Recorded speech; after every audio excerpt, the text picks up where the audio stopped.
Shalom, amada igreja. Eis que é chegada a vós o Evangelho do Reino. Ó grandioso Pai, nesse momento agradecemos a Ti por mais um dia. Pedimos a Ti, ó Pai, que venha abrir os nossos olhos espirituais, os nossos ouvidos espirituais, para que possamos ver e ouvir tudo aquilo, ó grandioso, que Tu tem para nos dizer no dia de hoje. Não nos permita, Pai, caminhar por caminhos estranhos. Não nos permita desviar nem para a direita nem para a esquerda. Mas conduza, Pai, conduza os nossos caminhos, os nossos passos segundo a Tua vontade. Bem sabemos que Tu nos dá o livre-arbítrio para ir e vir. Mas nós Te pedimos, meu Pai, não nos deixe perecer. Não nos deixe caminhar para as profundezas dos infernos. Porque, Pai, a nossa alma almeja estar ao Teu lado no dia da redenção. Ó grandioso, fale no mais profundo do nosso ser, para que possamos atingir, Pai, a essência da vida, que é a Tua palavra, que é o Teu Santo Espírito. Pai, que a partir de agora não seja mais um homem a falar, mas Tu através do homem, ensinando as Tuas veredas, o caminho da luz, da justiça e do amor, para que possamos todos caminhar em uma única direção, que é a Tua, Pai. Que seja assim hoje, amanhã e para todo sempre. Que assim seja, graças ao bom Pai. Amém?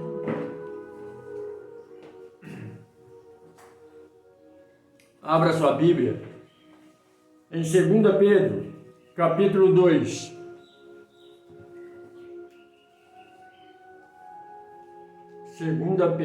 Pedro, capítulo 2.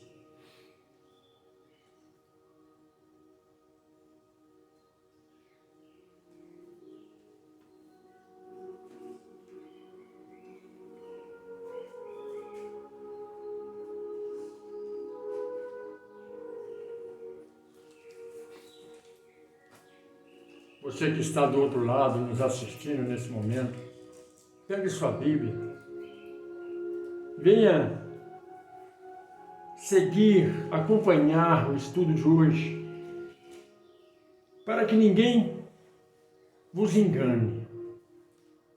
Porque quando nós acompanhamos a leitura, nós vemos o que está escrito e entendemos o que está sendo falado. 2 Pedro, capítulo 2, o primeiro versículo nos diz assim: E também houve entre o povo de Israel falsos profetas, como entre vós haverá também falsos doutores, que introduzirão encobertamente heresia de perdição, e negarão o Redentor que os resgatou, trazendo sobre si mesmo repetida maldição.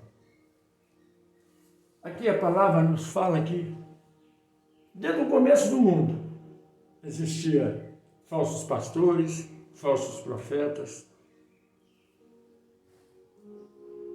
E a Bíblia nos relata que não só naquela época, mas ele nos fala do futuro.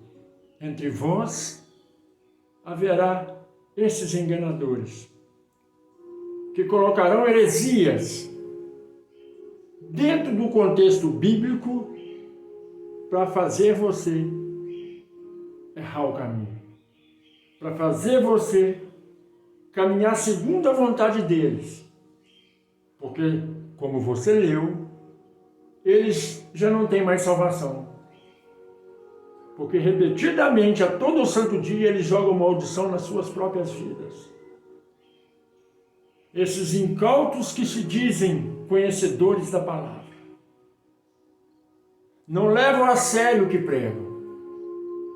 Ensinam evangelho do ventre, não o evangelho do reino, o evangelho da salvação, o evangelho da graça. E muitos vão dizer: mas tudo isso é apenas um conto. mesmo que seja um conto, ele tem que ser anunciado de acordo com o que está escrito, com amor, caridade e misericórdia. Quem vai compreender essas coisas? E a palavra continua a nos dizer, versículo 2 de 2 Pedro. E muitos seguirão as suas dissoluções, pelos quais será blasfemado o caminho da verdade. Você já ouviu falar que aquele que blasfema contra o Espírito Santo não há salvação? E você diz, eu jamais blasfemarei contra o Espírito Santo. Mas o Espírito Santo é a letra, é a palavra, é o verbo que se fez carne e habitou no nosso meio. E aquele que muda o contexto da palavra para o seu próprio ego, para o seu próprio ventre, ele blasfema contra a palavra. E a palavra, que é o verbo, que é o Espírito Santo, diz assim, olha, muitos vão blasfemar seguindo esses blasfemadores. Quantas heresias a gente vê pessoas que dizem ser cristão anunciando para o mundo? Quantas heresias essas pessoas anunciam no meio gospel? Quantas heresias essas pessoas anunciam dentro das redes sociais? Pessoas incautas que acham que conhecem a palavra, mas não conhecem. Pessoas com a cabeça petrificada, sem ter conhecimento daquilo que diz. Estão brincando com a palavra, estão brincando com o Evangelho, estão brincando com Cristo, estão brincando com o Pai, estão brincando com o Espírito Santo.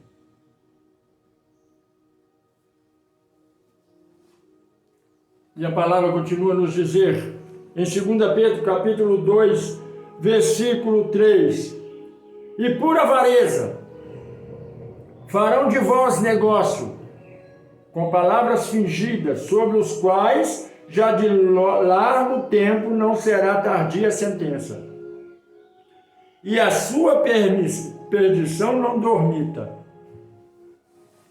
Aqui o Pai diz assim, olha, esses homens que se dizem ser meus servos, os pastores,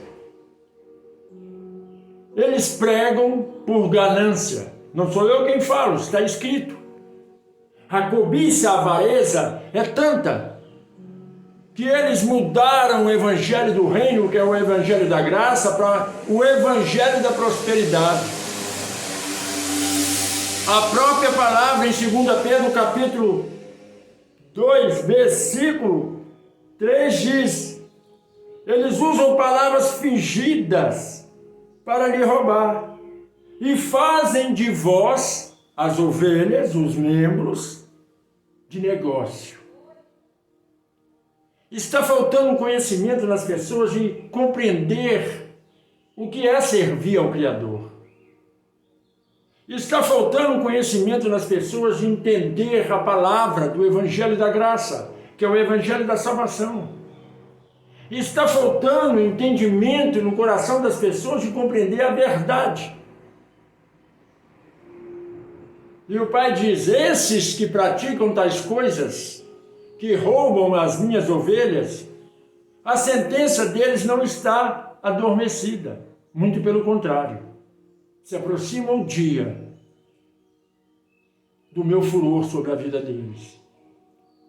E o Pai continua a nos dizer, em 2 Pedro capítulo 2, versículo 4, porque se o Criador não perdoou nem os anjos que pecaram, mas havendo-os lançado no inferno, os entregou às cadeias da escuridão, ficando reservados para o juízo final.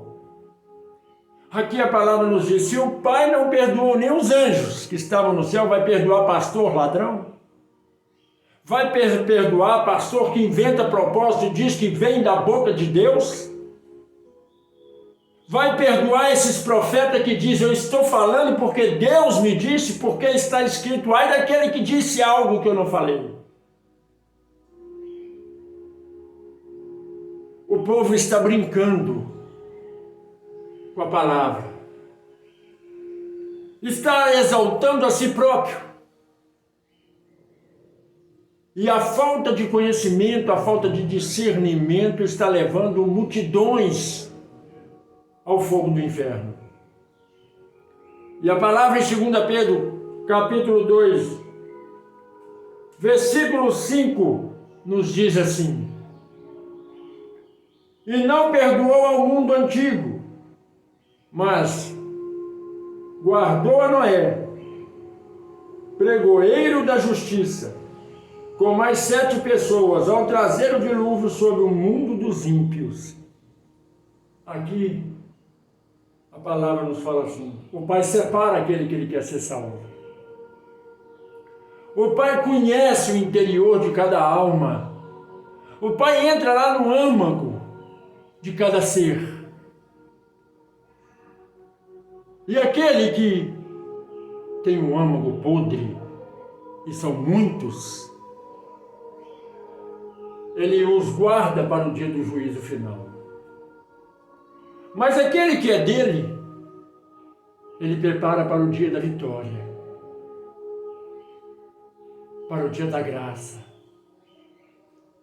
E a palavra continua a nos dizer, no versículo 6, de 2 Pedro capítulo 2, e condenou a destruição a cidade de Sodoma e Gomorra, reduzindo-as a cinza e pondo-as para exemplo aos que vivem impiamente, e livrou o justo Ló, enfadado da vida dissoluta dos homens abomináveis.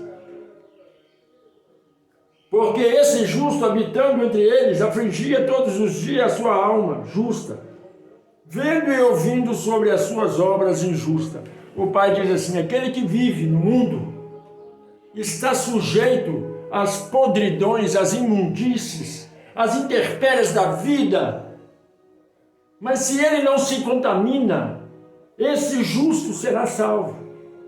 Da mesma forma que vivia Ló, no meio da podridão, no meio da imundície, das trevas, da escuridão, no meio de Satanás que praticava as suas abominações lá em Sodoma e Gomorra. E Ló vivia naquilo e o seu interior entristecia, chorava. Hoje nós vemos pessoas que se dizem crente gloriando da morte de um ímpio. Hoje nós vemos pessoas que se dizem crente e se dizem profeta do Pai, dizendo que viu no inferno fulano, ciclano e beltrano. E falam isso com um prazer tão grande. E dizem, porque não seguia o Senhor. A palavra diz que o justo, ele vive pela fé. A palavra diz que o justo é separado para o dia do Armagedon, para o dia final do Apocalipse, para o dia em que soar as trombetas celestiais, o majestoso, o grandioso virá nas nuvens buscar a tua igreja, mas a tua igreja não é templo. A tua igreja somos cada um de nós. A tua igreja é a arca que caminha pelo mundo, mas a arca não pode ter imperfeições. A arca tem que ser pura, exata, com as medidas exatas. Porque o Pai, ele trabalha em cima da matemática. 2 mais 2 é igual a 4. É assim, sim, não, não. A arca não pode ter metade dela santa e metade dela impura. Todo o contexto celestial é através de números. Se você reparar, tudo o que foi feito na Bíblia foi através de números. Tudo que foi criado foi através de números de dias, aprende uma coisa: a perfeição divina, ela tem que estar em nossa mente, em nosso interior. A perfeição divina, ela tem que estar dentro do nosso coração, da nossa alma. E a palavra continua a nos dizer em 2 Pedro, capítulo 2, versículo 7. E livrou o justo Ló enfadado da sua vida dissoluta dos homens abomináveis. Porque esse justo, habitando entre eles, afligia todos os dias a sua alma justa, vendo e ouvindo sobre as suas obras injustas. Assim sabe o Redentor livrar da tentação os piedosos e reservar o injusto para o dia do juízo final, para eles serem castigados. Você pode estar no meio de gente podre. Você já vive no meio de gente podre, porque o mundo é uma podridão tremenda. A gente só ouve as pessoas praticando a falta de amor, o ódio, a destruição. Você vê as pessoas praticando coisas abomináveis que a gente fica horrorizado. É pai estrupando filho. É mãe jogando filho no lixo. E assim segue a vida.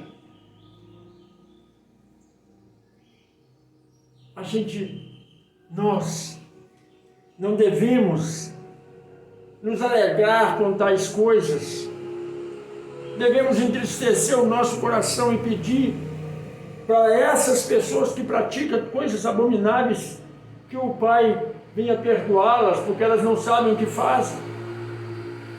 Elas estão sendo conduzidas por Satanás para fazer aquilo que Satanás quer que elas façam, para contrariar, entristecer o coração do Altíssimo. Porque a palavra nos ensina que nós fomos feitos à imagem e semelhança do Pai. Se somos a imagem do Pai e a semelhança dele, o que quer dizer semelhança? É ser igual, praticamente ser o próprio. Se o Pai é santo, como praticamos coisas que não são santas? Como praticamos a fofoca? Como andamos pelo mundo blasfemando, xingando? Como praticamos a ganância, a luxúria, a gula? Como praticamos o ódio? Se somos a imagem e semelhança do Pai, Ele nos fez a sua imagem e semelhança e temos que ser igual, idêntico a Ele. Mas aí Ele nos faz a sua imagem e semelhança e nos dá livre-arbítrio. E Satanás vira para você e diz assim: vou fazer de você minha imagem e semelhança. Aí você começa a praticar ódio. Você começa a praticar impurezas. Você começa a defamar, a falar mal, a criticar e a fazer coisas tão abomináveis que para você é coisa normal. Mas Sodoma e Gomorra foi punida pelos atos que você pratica hoje. Pela sua incoerência. Pela sua falta de empatia. A palavra nos ensina que nós temos que ter empatia pelos outros. A palavra nos ensina que temos que ser misericordiosos.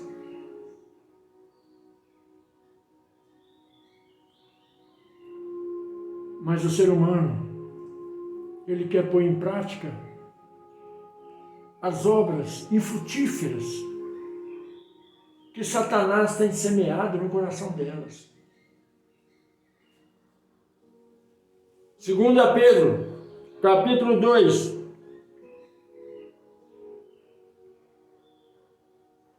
versículo 10.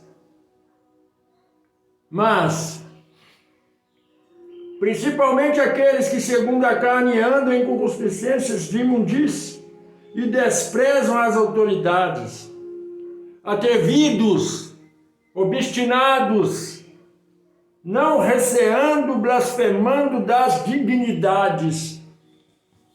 As pessoas praticam mal. E quando houve outro anunciando a graça, o amor ao próximo, a misericórdia, a pessoa julga o outro porque está anunciando isso e diz: é falso, é hipócrita. Está escrito: quando ouvires de paz, não pratique. Não segue aquele que fala de paz, porque ele é o anticristo. Se ensinar o amor, ensinar a verdade, ensinar a misericórdia, está indo contra a palavra, eu vou morrer ensinando a verdade para as pessoas. Porque as pessoas, esses incautos de mente petrificadas, eles não querem que a verdade seja anunciada, porque os olhos serão abertos. E ao abrirem os olhos, eles conhecerão a verdade, e a verdade vos libertará. Vos libertará de um sistema religioso corrupto, que tem saqueado o rebanho do Altíssimo, que tem arrancado de você todo o dinheiro que você ganha com o suor do teu rosto. E eles usam um contexto que diz: trazei todo o dízimo à casa do tesouro, provai-me nisso se eu não abrir as compostas dos céus e não abençoar você em abundância. E eles dizem mais: vós me roubaste, vós e todas as nações. Aí eles, com a mente petrificada, gananciosos, corruptos no seu interior, na alma, eles dizem: olha, vocês estão roubando a Deus. Mas na verdade quem rouba não são as ovelhas. São aqueles que estão no púlpito, que estão no altar, anunciando que isso é roubo. Mas na verdade quem rouba são eles. É deles que o Pai está falando. O Pai nunca fala para o rebanho, porque sabe que o rebanho é guiado por pessoas cegas. Mas ele está falando para os magistrados, para o grande que está no altar anunciando: todavia me roubares tu e todas as nações. Então ele está falando para os pastores: vós me roubaste. Me prova que você é dizimista. O Senhor não abre as comportas dos céus e não derrama sobre a sua vida bênção sem medida. Ele está falando para o pastor que está roubando a ele. Porque na hora que você coloca o dízimo no altar, o dízimo é para a viúva e para os órfãos, para os famintos. E os pastores pegam o dízimo como fazenda, carro, aviões, e dizem assim: olha como é que Deus me abençoa. Se você quer fazer prova e acha que eu estou mentindo, chega para o seu pastor e fala para ele: olha, eu estou aqui com minha luz atrasada, está faltando gás, pastor, na minha casa. Dá para a igreja pagar? A primeira coisa que ele vai dizer para você: o dízimo é santo, eu não posso tirar para comprar gás para você ou pagar a sua dívida. Mas a Bíblia diz o contrário, que o dízimo é oferta para ajudar o faminto, ajudar o necessitado. O dízimo é santo para ele, não para os outros. Não sou eu quem digo. Você acabou de ver em 2 Pedro, capítulo 2, que diz isso. Eles roubam e fazem de você negócio deles. O que é negócio? Aquilo que dá lucro. Cada ovelha dentro de um templo religioso é um negócio que dá lucro. Se aquele negócio não dá lucro, se pede falência. E como se pede falência? Descarta. Descarta.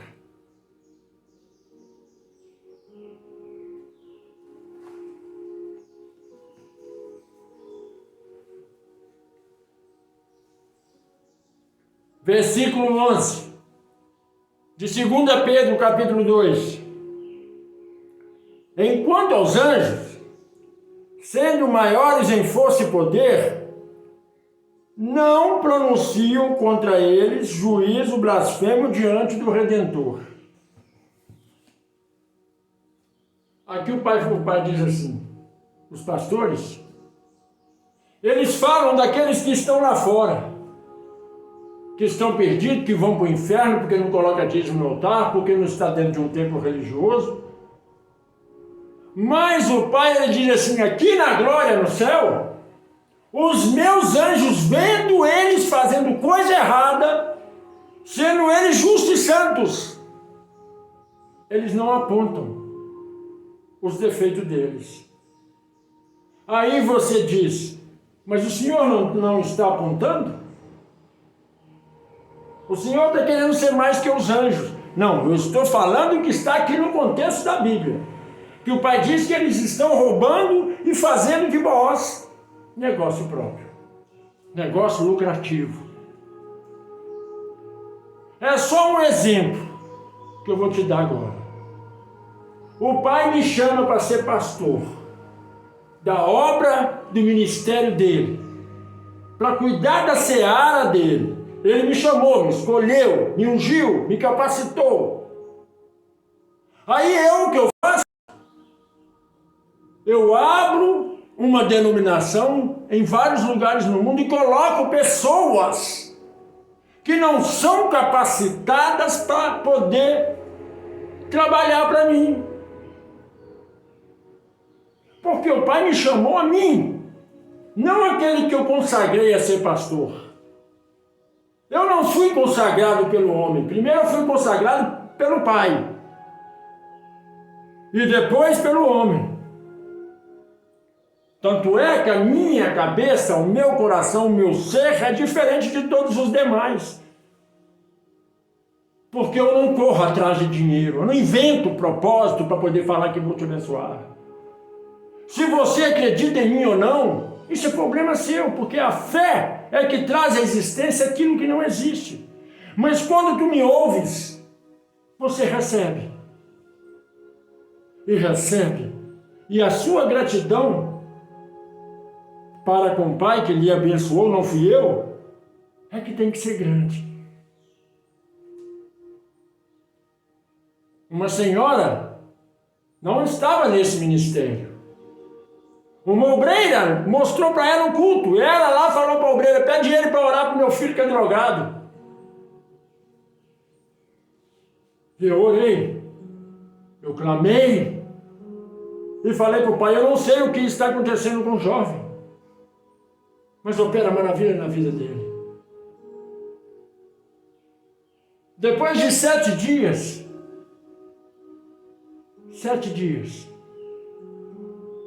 a obreira dessa denominação me liga e diz que a mulher estava pedindo o número da minha conta para poder depositar um dinheiro. Eu disse, não, eu não peço dinheiro. Afinal de contas, não fui eu que fiz milagre nenhum. Mas ela quer, ela está com dinheiro aqui para te dar. Mas eu não quero. Ela falou, também não posso ficar, e a mulher não quer aceitar de volta. Isso é gratidão. Eu não queria o dinheiro, peguei a conta, passei para ela a conta, ela depositou.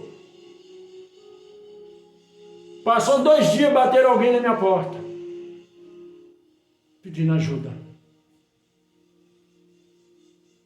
Você está compreendendo como o Pai age?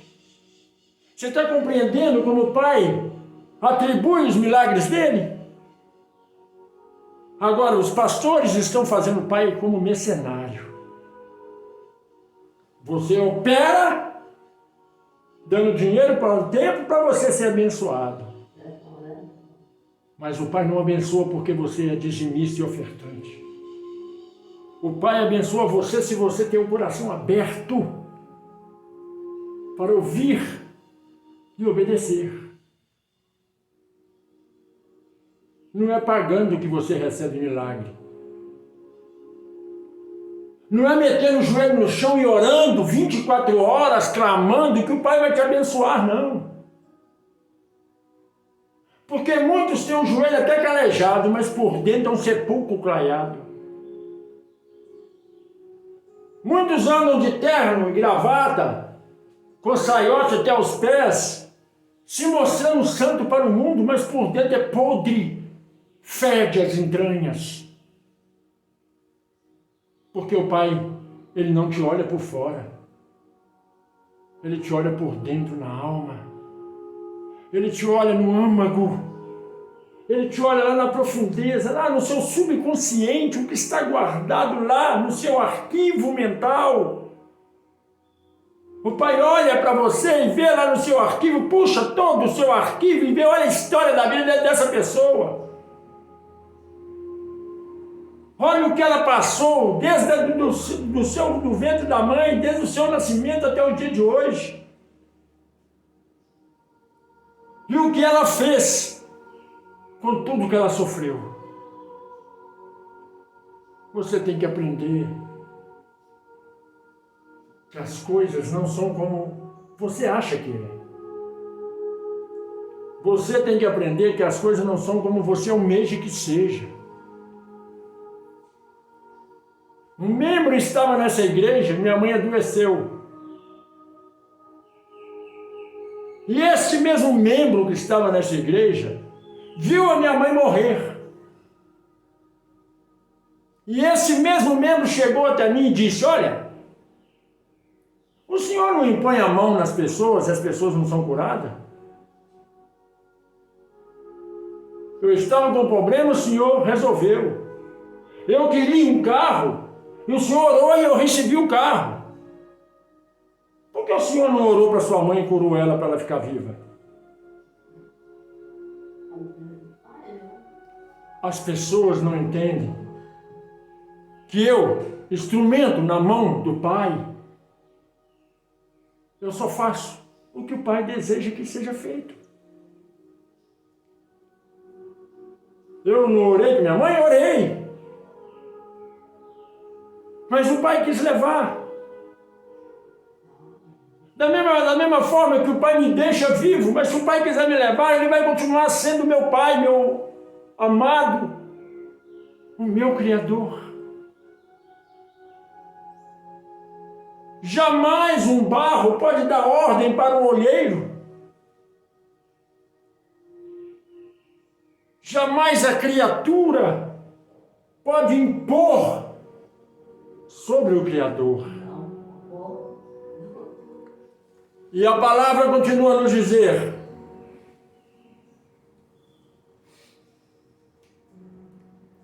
versículo 12, de 2 Pedro, capítulo 2.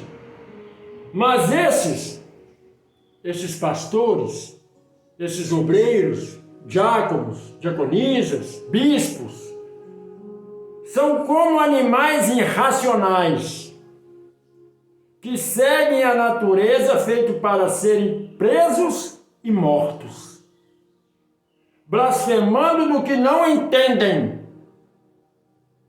perecerão na sua própria corrupção.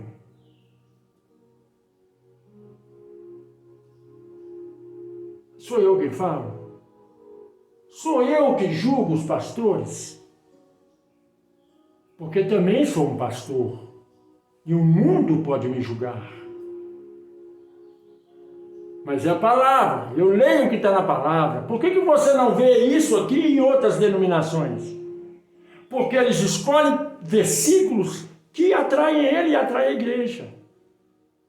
Eles nunca leem um contexto todo. Só leem o que interessa, o que dá lucro. E a palavra continua a nos dizer... Versículo 3 de 2 Pedro, capítulo 2. Receberão o galardão da injustiça, pois que tais homens têm prazer nos deleites cotidianos. Nódoas são eles e máculas, deleitando-se em seus enganos. Quando se bancanteiam convosco, quer dizer, quando assenta convosco, fala convosco, eles estão como nódulo. Sabe o que é nódulo? Sabe o que é isso? É um câncer. É um câncer devorador, destruidor. Olha o que o Pai diz, não sou eu quem digo. É o Pai quem está falando para vós outros. Por isso eu peço que pegue a sua Bíblia e me acompanhe. É o Pai que está dizendo: recebendo o galardão da injustiça, os santos receberão o galardão da justiça, coroa da vida. E aqueles que praticam as atrocidades aqui na terra, usando a palavra, receberão o galardão da injustiça. Sabe o que é o galardão da injustiça? Tudo aquilo que praticaram de mal aqui na terra virá sobre eles no dia do juízo final. E o Pai diz: esses homens, eles têm deleites e prazer no dia a dia. Eles maquinam de noite e de madrugada o que vai fazer para o dia seguinte para roubar de você, inventar propósito. Vocês não entendem. Vocês acreditam nesses devassos da palavra, nesses depravados que usam a palavra para poder enganar você? Vocês acreditam neles? Dá o sangue por eles. Em momento nenhum você dá o sangue para Cristo. Em momento nenhum. Você para pensar, Cristo fazia isso?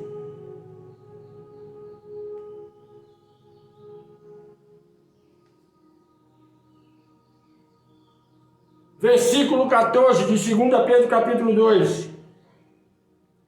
Tendo os olhos cheios de adultério, e não cessando de pecar, engodando as almas inconstantes, tendo o coração exercido na avareza, filhos de Satanás. Os filhos da luz, ele resplandece a luz e mostra a verdade. Os filhos de Satanás mostram as coisas terrenas. Não sou eu quem digo que esses são depravados da palavra. É a palavra que diz que eles não valem nada. É a palavra. Está faltando ao mundo compreensão divina desses homens devassos que pegam o evangelho da salvação, o evangelho da paz, do amor, o evangelho da graça, e corrompem a palavra para o bel prazer, para o deleite da carne, para saquear as ovelhas do rebanho do Pai. Está faltando compreensão divina na humanidade, nas ovelhas do rebanho que está dentro da igreja.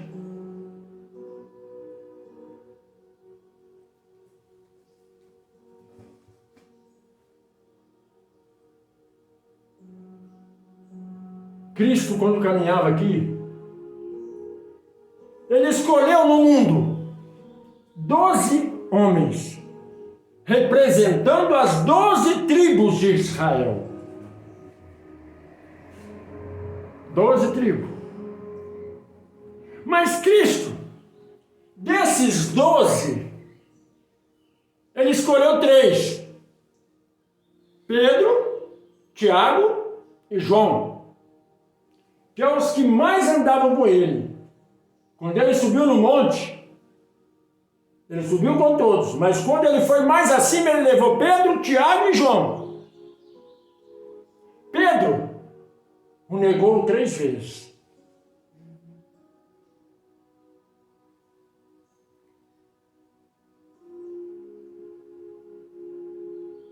O único que Cristo amava, conhecia na íntegra, era João, o João Batista. Era o único que caminhava com Cristo sem pensar em nada, a não ser em se alimentar, saciar a alma. Era o único, o João, que debruçava no ombro de Cristo e ficava ali como se Cristo fosse o pai carnal dele. Pedro traiu Cristo. E depois de trair Cristo, ele anunciou para o mundo: eu sou contra o meu mestre. Mas o mundo vê isso como uma coisa bela. Porque a cruz invertida significa anticristo. O que é anticristo? É ir contra a palavra. E Pedro pediu para ser crucificado de cabeça para baixo, anunciando ao mundo: olha, eu traí, eu sou um podre. Ele perdeu a salvação? Não. Tiago perdeu a salvação? Não. Os outros discípulos perderam a salvação? Não. Mas todos tiveram uma morte dolorosa. Todos os 11 tiveram uma morte dolorosa. Mas João, o que debruçava no ombro de Cristo, isso não é contado nos templos religiosos. Aquele que se deleita com Cristo, com a palavra, ele tem uma morte suave. Ele morre como um passarinho. E os seus anos de vidas é prolongado. João foi o único que viveu muitos anos. Foi para uma ilha e lá viveu até os dias finais.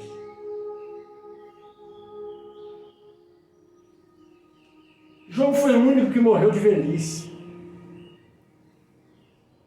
Por quê? Porque ele era sincero. Ele era um ser que abria seu coração para receber a boa nova e guardava os ensinamentos.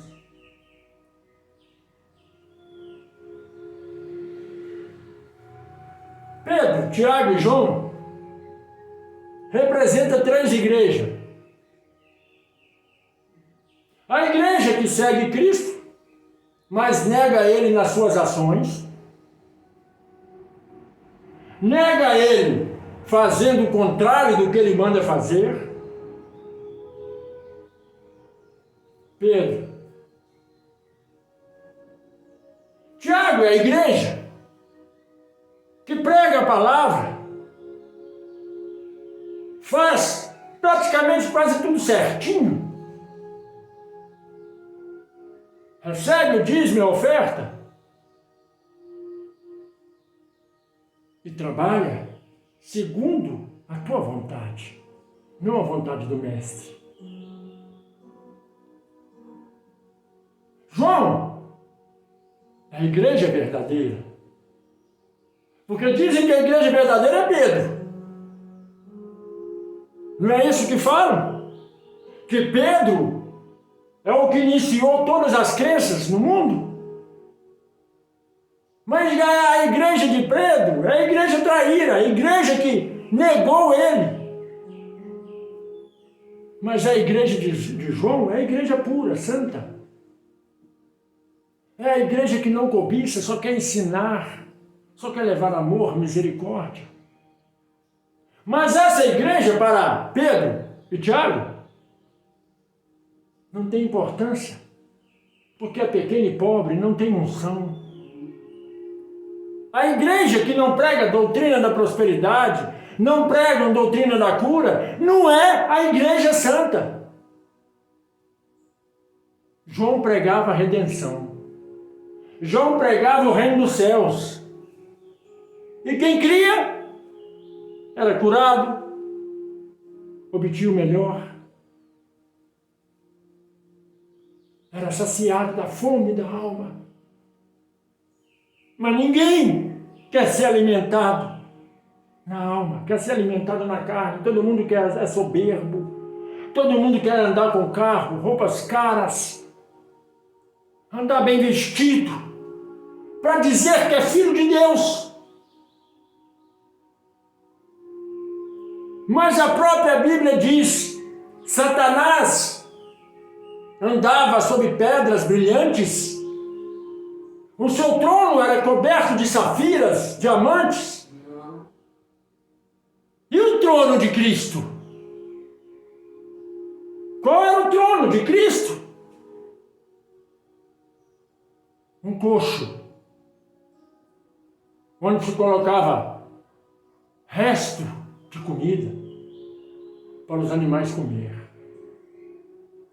Onde Cristo se deitou? Num coxo, onde se colocava capim, farelo, milho, para a vaca, o boi comer. Satanás veste de capas maravilhosas, mas o nosso Hamashia, o Cristo, se acharam no fundo lá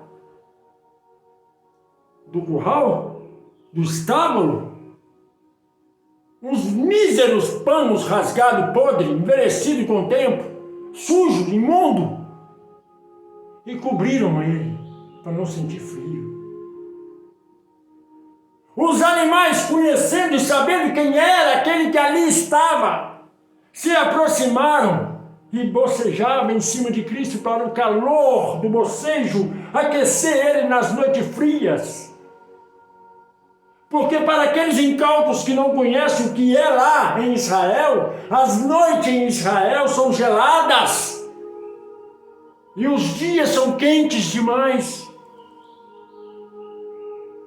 Aprende uma coisa, igreja. Quando você se reveste de Cristo, você não passa a ser rico. Você passa a ser pobre e miserável. João não tinha nada. Sabe onde João vivia? De caverna. João achava ali o que tinha para comer. E naquela ilha não tinha muita coisa a não ser pedra. Aprende uma coisa. Para que você seja separado realmente, você tem que ser simples, humilde, caridoso, amável, misericordioso. A essência da presença do Espírito Santo de Deus é a misericórdia.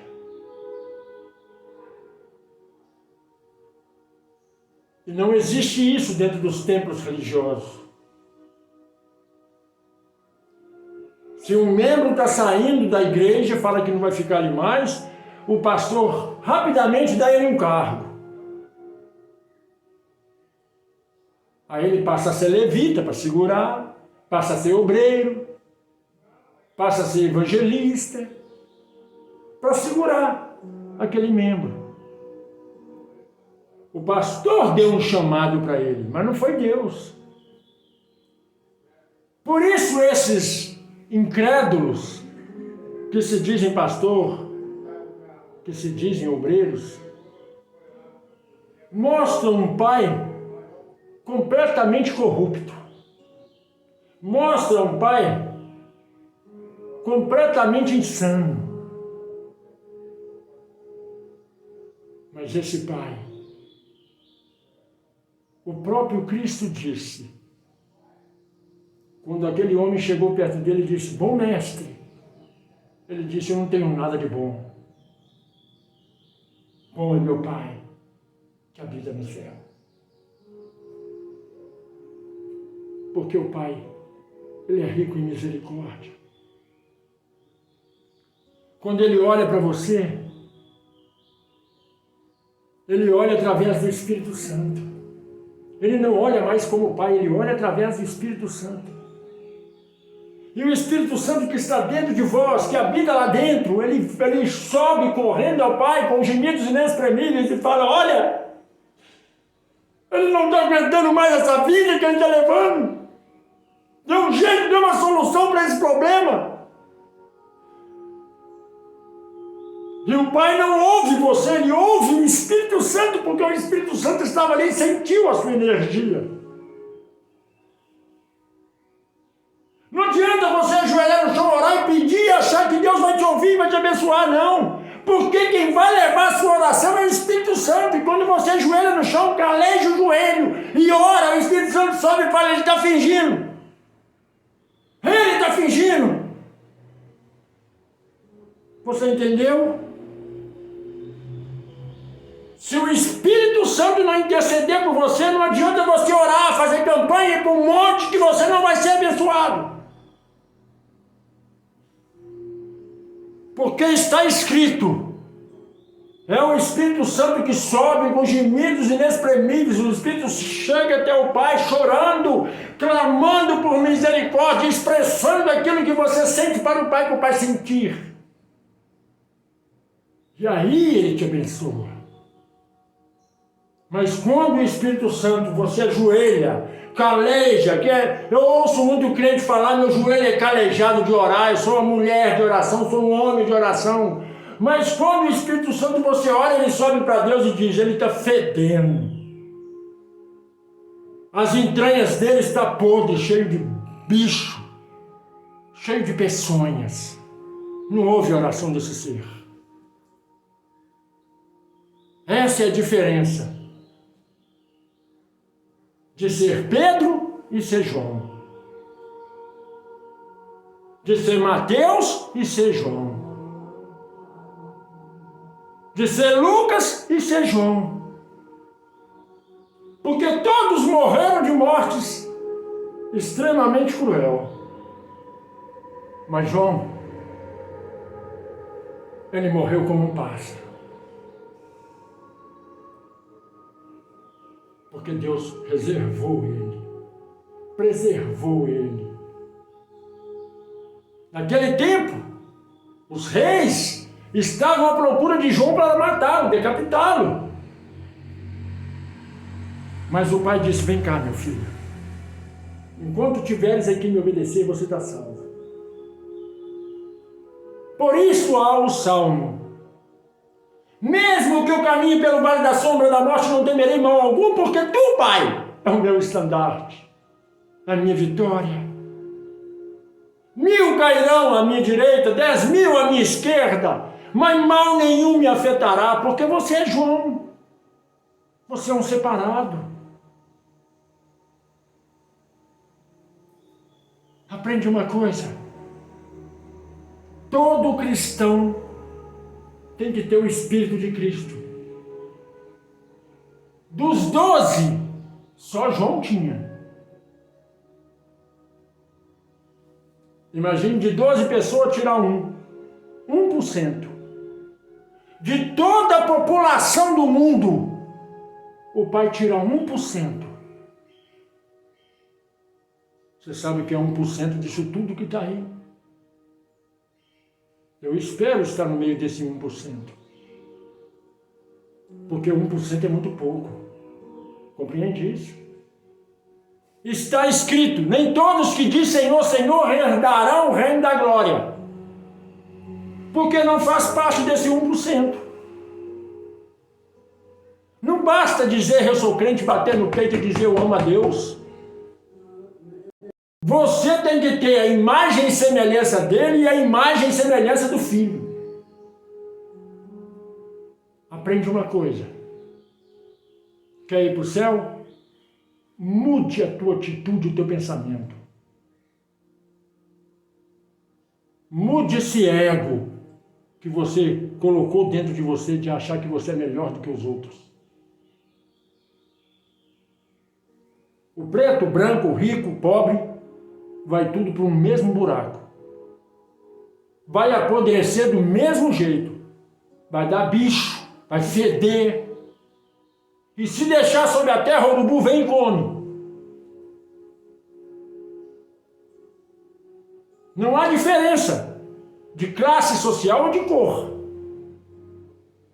Então recolha a sua insignificância. E aprende a amar mais. A praticar boas coisas para os demais. Você quer ser juiz, quer julgar? Passa a ser mais humilde, mais simples. Para que a tua vida seja plena na presença do Pai. Mesmo que você não viva bem aqui na terra, mas você terá uma coroa imensa na glória. Aprende isso.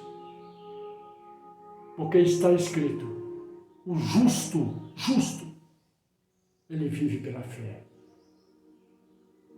Até no último dia da vida dele, ainda crê que algo vai acontecer, que um milagre vai acontecer. E quando ele desencarna e parte desse mundo, o milagre acontece. Porque não são os anjos que vêm ao encontro dele, é o próprio Cristo. É o próprio Cristo. Quando o médico desliga as máquinas, você acorda do sono profundo. E ao seu lado está Cristo. Venha, filho amado. Eu preparei uma casa celestial para vós outros. Aprende isso. Aprende a praticar o amor. Você que está inscrito no canal, se inscreva. Você que não deixou seu like, não tocou no sininho, não fez nenhum comentário, faça. Entre aí no canal e faça isso. Se inscreva no canal para que o canal cresça. Você não gosta de ouvir as pregações? Você não é impactado dentro da sua casa com a verdade que vos liberta? Faça a diferença, leve a palavra para os outros que precisam ouvir também. Que muitas vezes estão num caminho escuro porque o mundo, o mato cobriu e cegou eles. Você verá como a sua vida vai modificar, como a sua vida vai se transformar. E a todos os inscritos do meu canal, e a todos aqueles em cada canto dessa terra que está me ouvindo nesse momento, eu profetizo bênção sem medida. Eu profetizo que o céu se abra e mananciais caiam sobre vós. Que a Shekinah do Altíssimo seja derramada sobre a sua alma e sua vida, da sua família. Porque está escrito, por tua causa salvarei tu e tua casa. Então seja perfeito como o Pai é perfeito, como Cristo é perfeito, para que a sua vida seja abençoada. Que a Shalom do Eterno resplandeça sobre a sua vida, hoje, amanhã e para toda a eternidade. Que assim seja, graças ao bom Pai. Amém?